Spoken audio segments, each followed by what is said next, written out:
Hello दोस्तों, नमस्कार। जय श्री राम। रामचरितमानस के पाठ में आप सभी लोगों का सहृदय स्वागत करता हूं। दोस्तों, आज हम जो पढ़ने वाले हैं पृष्ठ क्रमांक 241 से 245 तक। तो जहां तक हमने समाप्त किया था, धनुष यज्ञ में श्री राम जी पहुंच गए हैं और वहां उनको सबसे उच्च आसन दिया गया है। और उच्च आसन देखकर बाकी सभी राजा जो हैं थोड़े उनसे तिरस्कार की भावना समझ रहे हैं कि मेरा तिरस्कार हो रहा है।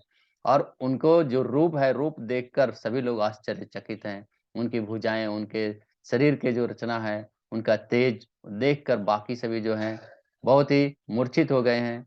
जो अच्छे लोग हैं, जो राजा अच्छे हैं, वो उनको अच्छे रूप में दिख रहे हैं, और जो बुरे लोग हैं, बुरे राजा हैं, वो उनको वो काल के रूप में दिख रहे हैं। और अब सीता जी का वर्णन किया गया है। गोस्वामी तुलसीदास जी कहते हैं कि सीता जी का रूप तो ऐसा है कि जिसका वर्णन ही नहीं किया जा सकता, और मैं अगर वर्णन करूं तो मैं एक तुच्छ कवि कहलाऊंगा। अब उससे आगे हम पढ़ने वाले हैं 241 पृष्ठ से 245 पृष्ठ तक। तो चलिए, आइए हम शुरुआत करते हैं। मंगल भवन अमंगल हारी, द्रबहु सुदशरथ अजर बिहारी। राम सिया राम, सिया राम, जय जय राम। राम सिया राम, सिया राम, जय जय राम। श्यावर रामचंद्र की जय। पवन सुत हनुमान की जय। सीता माता की जय। भ्राता लक्ष्मण की जय। चलिए, अब हम शुरुआत करते हैं पृष्ठ क्रमांक 241 से। जा छवि सुधा पयो निधि होई, परम रूप मय कच्छपु सोई। शोभा रजु मंदरु सिंगारू, मथय पानी निज कम पंकज निज मारू। जिन लक्ष्मी जी की बात ऊपर कही गई है, वे निकली थी खारे समुद्र से, जिसके मंथन के लिए भगवान ने अति कर्कश पीठ वाले कच्छप का रूप धारण किया था। रस्सी बनाई गई। महान विषधर बासुकी नाग की मथानी का कार्य किया। अतिशय कठोर मंदराचल पर्वत ने उसे अपने माथे पर अपने मथा सारे देवताओं और दैत्यों ने मिलकर की। जिन लक्ष्मी को अतिशय शोभा की खान और अनुपम सुंदरी कहते हैं, उनकी प्रकट करने हेतु बने ये सब असुंदर एवं अस्वाभाविक ही कठोर उपकरण थे। ऐसे उपकरण से प्रकट हुई लक्ष्मी जी श्री जानकी जी को समता को कैसे पा सकती है। हाँ, इसके विपरीत यदि छवि रूपी अमृत का समुद्र हो, परम रूपमय कच्छप हो, शोभा रूप रस्सी हो, श्रृंगार रस पर्वत हो, और उस छवि के समुद्र को स्वयं कामदेव अपने ही कर कमलों से मथें। दोहा। यही विधि उपजय लच्छी सब, सुंदरता सुख मूल।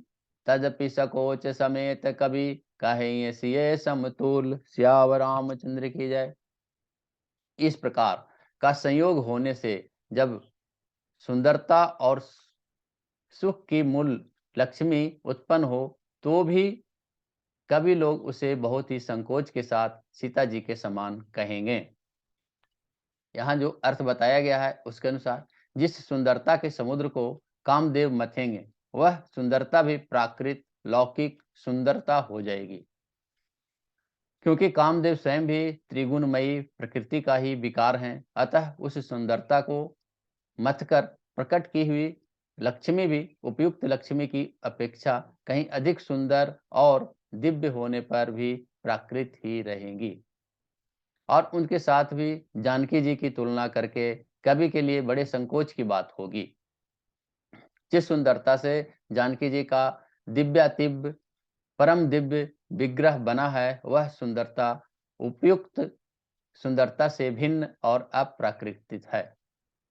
वस्तुतः लक्ष्मी जी का अप्राकृत रूप भी वही है। वह कामदेव के मथने से नहीं आ सकती, और वह जानकी जी का रूप स्वरूप ही है, अतः उनसे भिन्न नहीं है। और उपमा दी जाती है भिन्न वस्तु के साथ।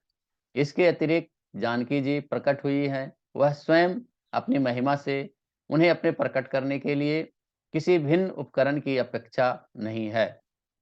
अर्थात शक्ति शक्तिमान से अभिन्न अद्वैत तत्व है। अतएव अनुपमेय है। यही गूढ़ और दार्शनिक तत्व भक्त शिरोमणि कवि ने इसे अभूत मालंकार के अभूतपूर्व मालंकार के द्वारा बड़ी सुंदरता से व्यक्त किया है। चली संग लय सखी बयानी, गावत गीत मनोहर वाणी। सोह नवल तनु सुंदर सारी, जगत जननी अतुलित छविधारी। अपनी सखियों सीता जी के साथ लेकर मनोहर वाणी से गीत गाती हुई चली। सीता जी के साथ उनके शरीर पर सुंदर साड़ी सुशोभित है। जग जननी को महान छवि अतुलनीय है।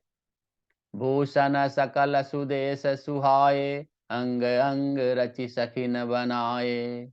रंग भूमि जब सिय पगुधारी, देखी रूप मोहे नर नारी। सब आभूषण अपनी अपनी जगह पर शोभित हैं, जिन्हें सखियों ने अंग अंग में भली भांति सजाकर पहनाया है। जब सीता जी ने रंगभूमि में पैर रखा, तब उनका दिव्य रूप देखकर स्त्री पुरुष सभी मोहित हो गए। हरसि सुरन्न दुंदुभि बजाई, बरसि प्रसून अफछरा गाई। पानी सरोज सोह जयमाला, अवचट चितय सकल भुआला। देवताओं ने हर्षित होकर नगाड़े बजाए और पुष्प बरसाकर अप्सराएं गाने लगी। सीता जी के कर कमलों में जयमाला सुशोभित है। सब राजा चकित होकर अचानक उनकी ओर देखने लगे। सिया चकित चित राम ही चाहा, भय मोह बस सब नर नाहा। मुनि समीप देखे दो भाई, लगे लल की लोचन निधि पाई। सीता जी चकित चित्त से श्री राम जी को देखने लगी। तब सब राजा लोग मोह के बस हो गए और सीता जी ने मुनि जी के पास बैठे हुए दोनों भाइयों को देखा तो उनके नेत्र अपना खजाना पाकर ललचाकर वहीं श्री राम जी के मन में जा लगे और स्थिर हो गए। दोहा। गुरुजन लाज समाज बड़, देखे सिय सकुचानी। लागी बिलोकन सखिन तन, रघुबीरहि उरयानी। सियावर रामचंद्र की जय। परंतु गुरुजनों की लाज से तथा वह बहुत बड़े समाज को देखकर सीता जी सकुचा गई। वे श्री रामचंद्र जी के हृदय में लाकर सखियों की ओर देखने लगी। राम रूप अरुषिय छवि देखे, नर नारिन परिहरि निवेशे। सोचहि सकल कहत सकुचाही, विधि सन विनय करहि मन माही। श्री रामचंद्र जी का रूप और सीता जी की छवि को देखकर स्त्री पुरुष पलक मारना छोड़ दिए और सब लोग एकटक होकर देखने लगे। सभी अपने मन में ही सोचते हैं, पर कहते हुए सकुचाते हैं। मन ही मन वे विधाता से विनती करते हैं, विनय करते हैं। हरु विधि वेगी जनक जड़ताई, मति हमारी असी देहि सुहाई। बिनु विचार पनु तजी नर नाहु, सिय राम कर करे विवाहु। हे विधाता, जनक की जो मूढ़ता को शीघ्र ही हर लीजिए और हमारी ही ऐसी सुंदर बुद्धि उन्हें दे दीजिए कि जिससे कि बिना ही विचार किए राजा अपना प्रण छोड़कर सीता जी का विवाह राम जी से कर दें। जगु भल कहि भाव सब काहू, हठ किन्हे अंतहु उरदाहू। एहि लाल सा मगन सब लोगु, बरु संवर जानकी जोगु। संसार उन्हें भला कहेगा क्योंकि वह बात सब किसी को अच्छी लगती है। हट करने से अंत में भी हृदय ही जलेगा। सब लोग इसी लालसा में मग्न हो रहे हैं कि जानकी जी के योग्य वर तो यह सांवला ही है। तब बंदी जनक बोलाए, बिरदावली कहत चली आए। कह नृपु जाय कहु पन मोरा, चले भाट ही हर सुन थोरा। तब राजा जनक ने बंदी जनों को भाटों को बुलाया। वे बिरदावली वंश की कीर्ति जो है उसे गाते हुए चले और राजा ने कहा, जाकर मेरा प्रण सबसे कहो। भाट चले, उनके हृदय में कम आनंद नहीं था। दोहा। बोले बंदी वचन बर, सुनहु सकल महिपाल, पन विदेह कर कहीं हम, भुजा उठाई विशाल। सियावर रामचंद्र की जय।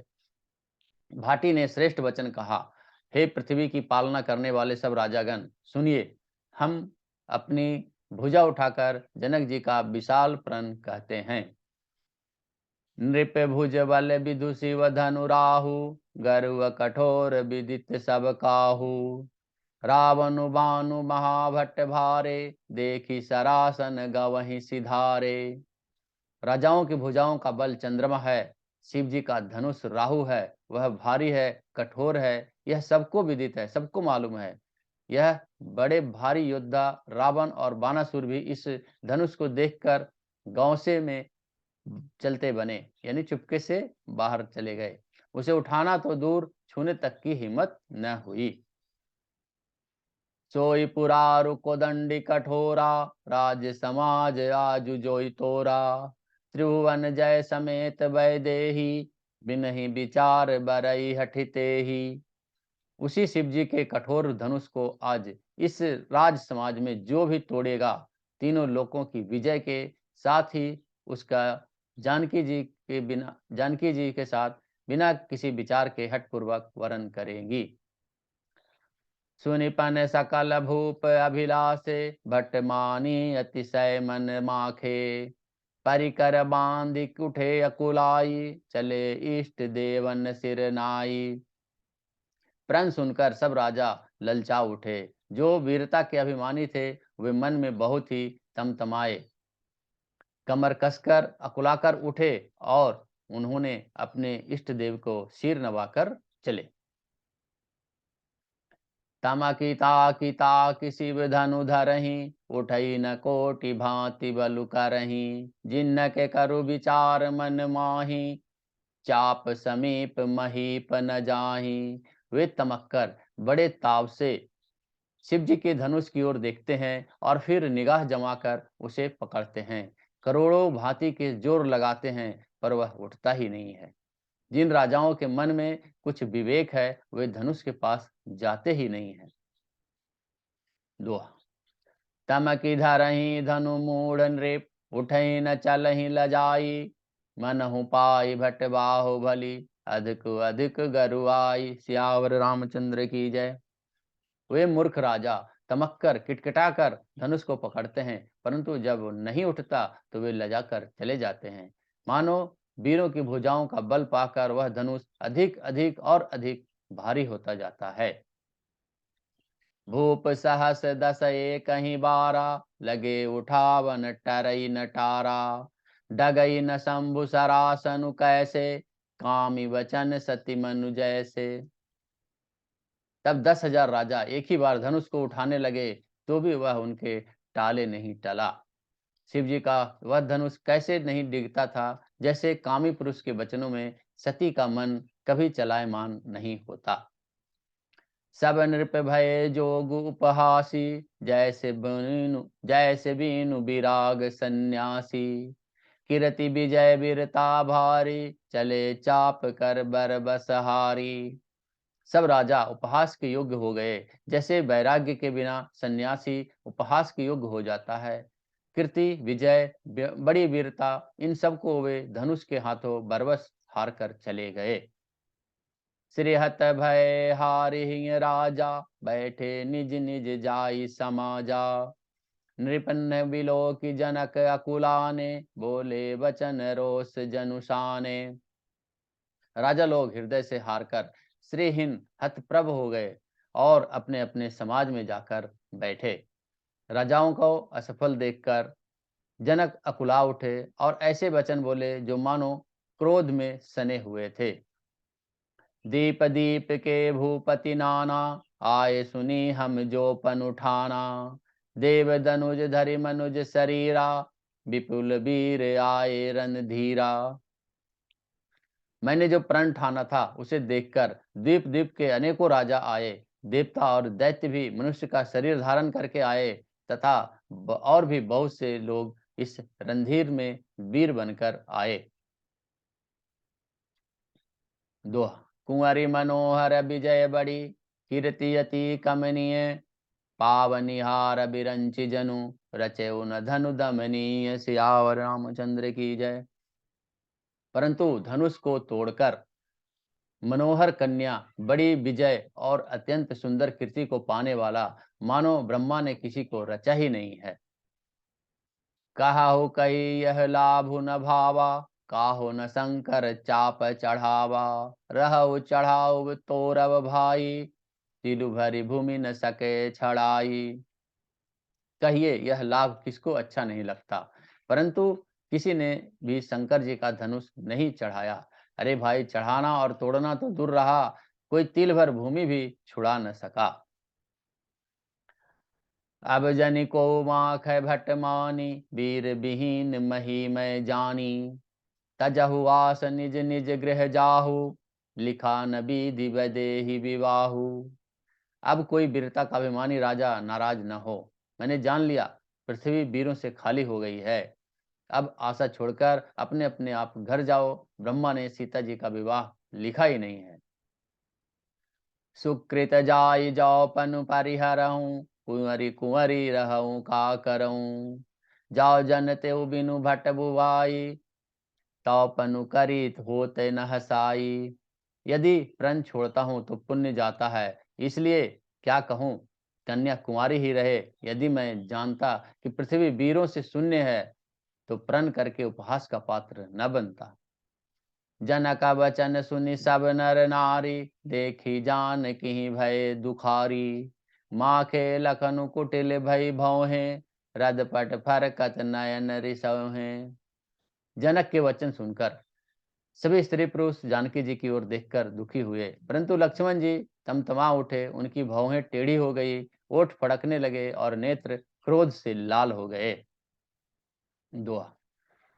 कही न सकत रघुवीर डर, लगे वचन जनुबान। नाई राम पद कमल सिरु, बोले गिरा प्रमाण। सियावर रामचंद्र की जय। श्री रघुवीर जी के डर से कुछ कह तो नहीं सकते, पर वचन जनक जी के वचन उन्हें बाण से लगे। जब वे न रह सके, तब श्री रामचंद्र जी के चरण कमलों में सिर नवाकर वे यथार्थ वचन बोले। रघुवंशहीन महु जहाँ कोई होई, तेहि समाज अस कहि न कोई। कही जनक जसि अनुचित बानी, विद्यामान रघुकुल मनि जानी। रघुवंशियों में कोई भी जो जहाँ होता है, उस समाज में ऐसे वचन कोई नहीं कहता, जैसे अनुचित वचन रघुकुल शिरोमणि श्री राम जी को उपस्थित जानते हुए भी जनक जी ने कहे हैं। आज कथा इतनी भाई। आज हमने 5 पृष्ठ पढ़ा है, 241 से 245 तक, और आज का जो कथा है वहीं पर समाप्त होता है। अब धनुष टूटने की जो कथा रहेगा, जो अगले दिन हम पढ़ेंगे। तो आज कथा इतनी भाई। सुनो वीर हनुमान, श्याव रामचंद्र की जय, पवन सुत हनुमान की जय, सीता माता की भ्राता लक्ष्मण की जय। मंगल भवन मंगल हारी, द्रवहु सुदशरथ अजर बिहारी। राम सिया राम, सिया राम, जय जय राम। राम सिया राम, सिया राम, जय जय राम। श्याम रामचंद्र की जय। दोस्तों नमस्कार, धन्यवाद धन्यवाद धन्यवाद। जय श्री राम, जय श्री राम, जय श्री राम।